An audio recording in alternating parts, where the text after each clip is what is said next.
News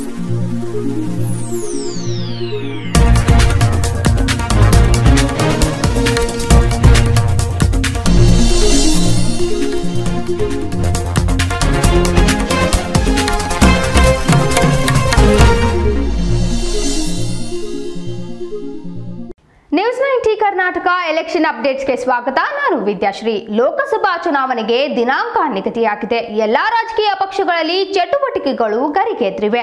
ಆದರೆ ತನಗೂ ಇದಕ್ಕೂ ಯಾವುದೇ ಸಂಬಂಧವಿಲ್ಲವೆಂಬಂತೆ ದೂರ ಉಳಿದಿರುವ ರೆಬಲ್ ಶಾಸಕ ಮಾಜಿ ಸಚಿವ ರಮೇಶ್ ಜಾರಕಿಹೊಳಿ ನಡೆ ಇನ್ನೂ ನಿಗೂಢವಾಗಿಯೇ ಉಳಿದಿದ್ದು ಬೆಳಗಾವಿ ಕಾಂಗ್ರೆಸ್ನಲ್ಲಿ ತಲ್ಲಣ ಉಂಟು ಮಾಡಿದೆ.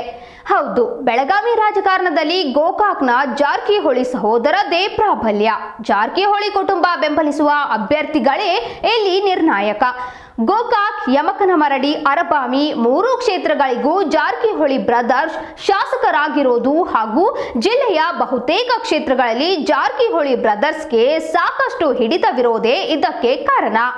ಇನ್ನು ಬೆಳಗಾವಿ ಟಿಕೆಟ್ ಹಂಚಿಕೆ ಸಂಬಂಧ ನಡೆದ ಸಿದ್ದರಾಮಯ್ಯ ನೇತೃತ್ವದ ಸಭೆಗೆ ರೆಬಲ್ ಶಾಸಕ ರಮೇಶ್ ಜಾರಕಿಹೊಳಿ ಗೈರಾಗಿರುವುದು ಕೈ ನಾಯಕರಿಗೆ ತಲೆನೋವಾಗಿ ಪರಿಣಮಿಸಿದೆ.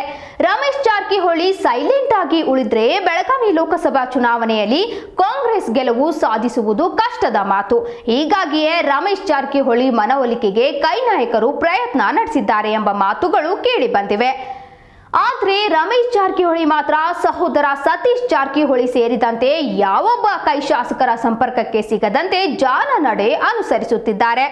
ಒಟ್ಟಿನಲ್ಲಿ ಸೈಲೆಂಟ್ ಆಗಿರೋ ರೆಬಲ್ ಶಾಸಕ ರಮೇಶ್ ಜಾರಕಿಹೊಳಿ ಕಾಂಗ್ರೆಸ್ ಅಭ್ಯರ್ಥಿಯನ್ನ ಬೆಂಬಲಿಸುತ್ತಾರೋ ಅಥವಾ ಸೈಲೆಂಟ್ ಆಗಿಯೇ ಬಿಜೆಪಿ ಅಭ್ಯರ್ಥಿಗೆ ಮತ ಹಾಕಿಸ್ತಾರೋ ಎಂಬ ಪ್ರಶ್ನೆ ಸಹಜವಾಗಿಯೇ ಮೂಡಿದ್ದು ಎಲ್ಲದಕ್ಕೂ ಕಾಲವೇ ಉತ್ತರ ನೀಡಲಿದೆ.